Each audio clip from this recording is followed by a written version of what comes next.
जय माता दी दोस्तों, आपके अपने चैनल लक्ष्मी की वॉइस में आप सभी का बहुत बहुत स्वागत है।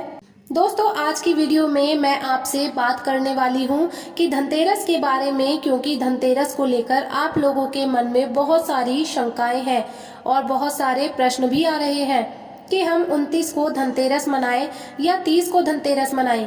तो आज की वीडियो में मैं आपसे बात करने वाली हूं कि धनतेरस हमें किस दिन मनाना चाहिए, पूजा का शुभ मुहूर्त क्या होगा, खरीदारी हमें कब करनी चाहिए और किस प्रकार से हमें पूजा करनी चाहिए।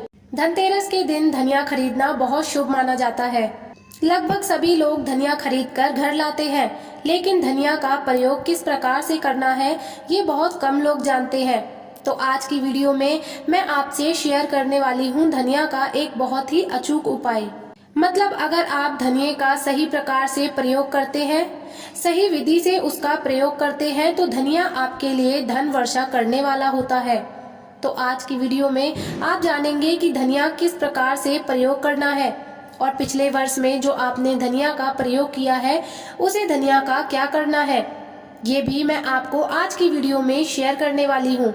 धनतेरस के दिन जो हम धनिया खरीद कर लाते हैं, इस धनिये में से थोड़ा सा मिट्टी में डाला जाता है ताकि जब ये धनिया उगता है तो इसे हम सुख समृद्धि से जोड़कर देखते हैं कि हमारा आगे आने वाला वर्ष कैसा होगा।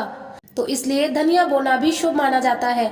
और बहुत से लोगों का प्रश्न होता है कि जो हम धनिया बोते हैं उसका क्या करना चाहिए।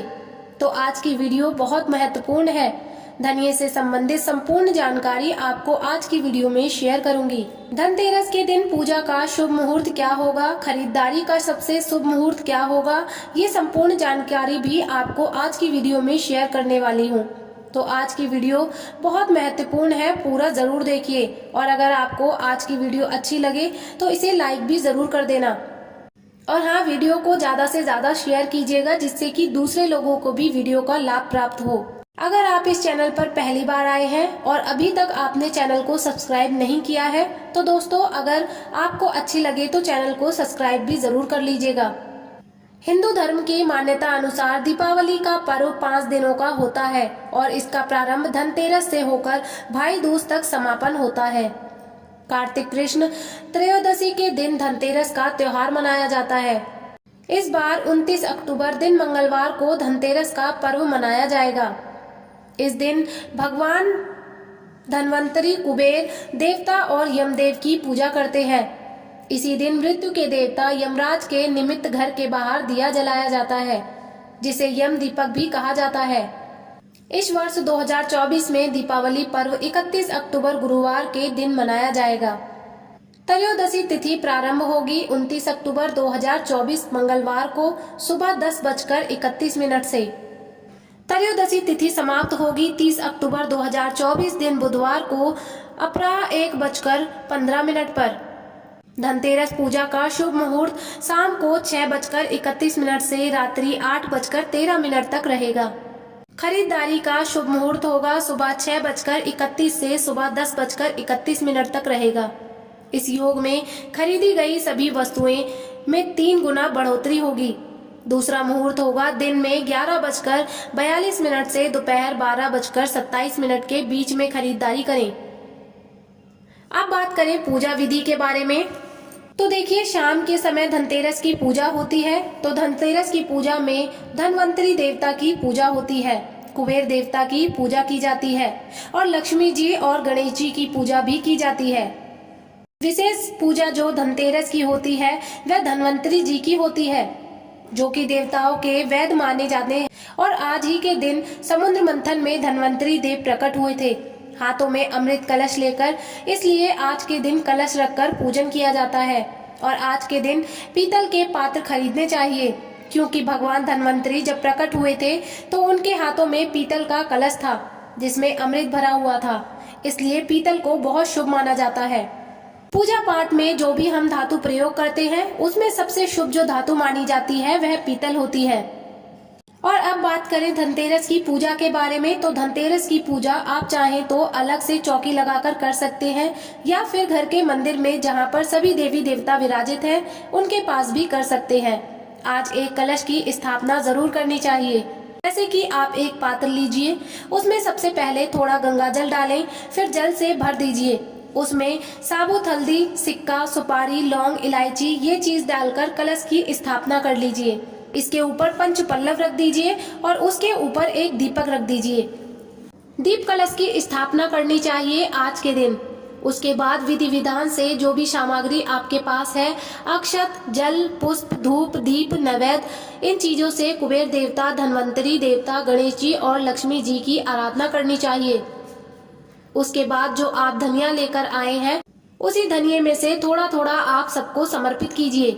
जैसे आपने धूप, दीप, नैवेद्य, पुष्प अर्पित किए हैं, उसी प्रकार से अपने हाथों में से थोड़े से धनिये के दाने लेकर गणेश जी, लक्ष्मी जी, कुबेर देवता और धन्वंतरी देवता को अर्पित कीजिए। और विधिवत पूजा करने के बाद उसको मंत्र जप करना है। देखिए, सबसे जरूरी होता है पूजा पाठ में, विशेषकर दिवाली और धनतेरस की पूजा में मंत्रों का जाप करना।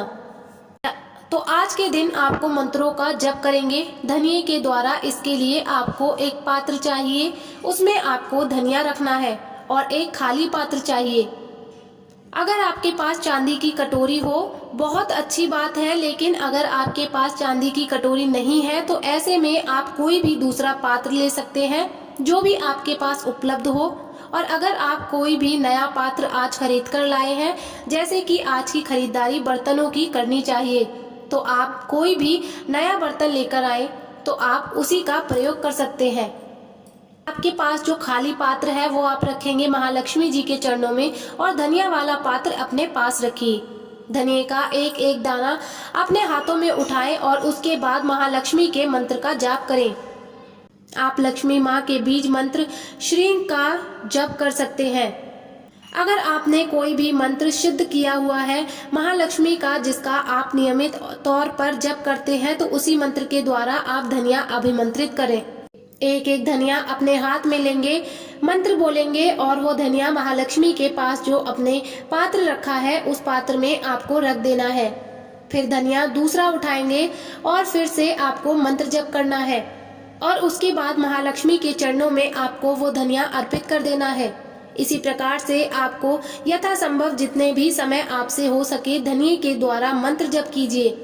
धनिये का एक एक दाना अपने हाथ में लेकर आपको मंत्र बोलना है और महालक्ष्मी जी के चरणों में वो धनिया अर्पित करना है।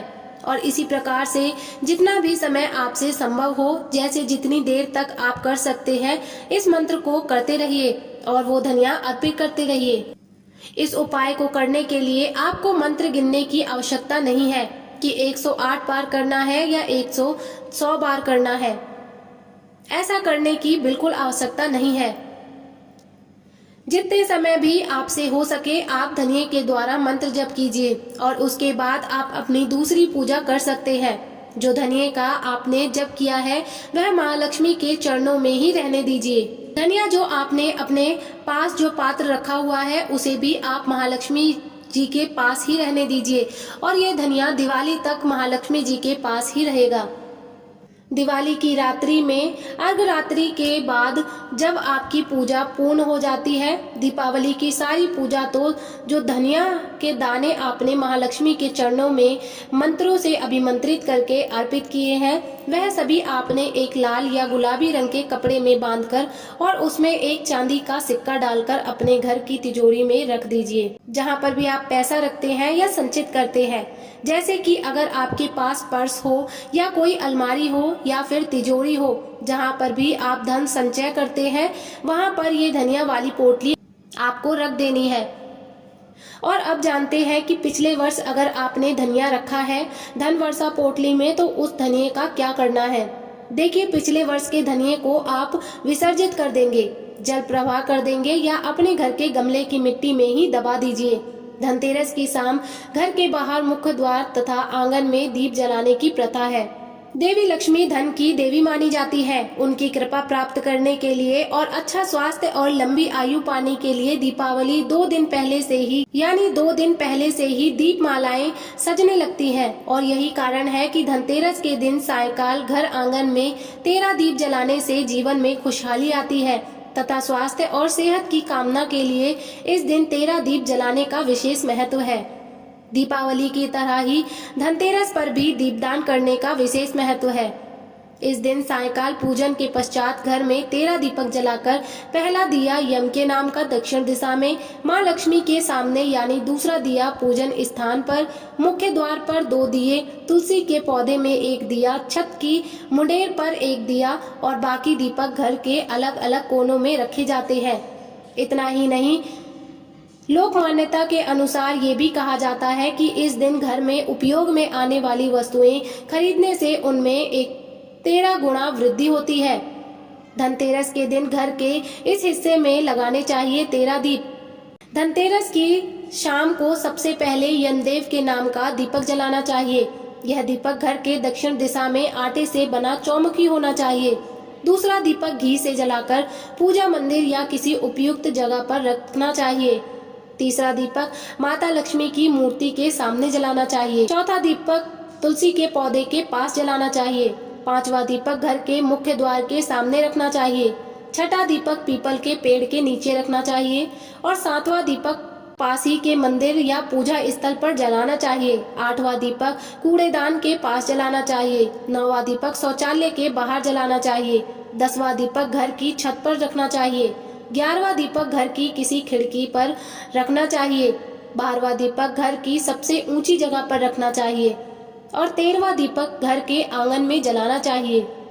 धनतेरस के दिन पान के 5 पत्ते खरीदकर घर लेकर आने चाहिए और फिर मां लक्ष्मी जी को चढ़ाएं और दीपावली का त्योहार पूरा हो जाने के बाद आप बहते जल में प्रवाहित कर दें। ये करने से घर में कभी भी धन धान्य की कमी नहीं होगी। अगर इस वीडियो से आपको कुछ नया जानने को मिला हो तो कृपया हमें जरूर बताएं। आप चाहें तो वीडियो को लाइक करके भी अपनी प्रतिक्रिया दे सकते हैं।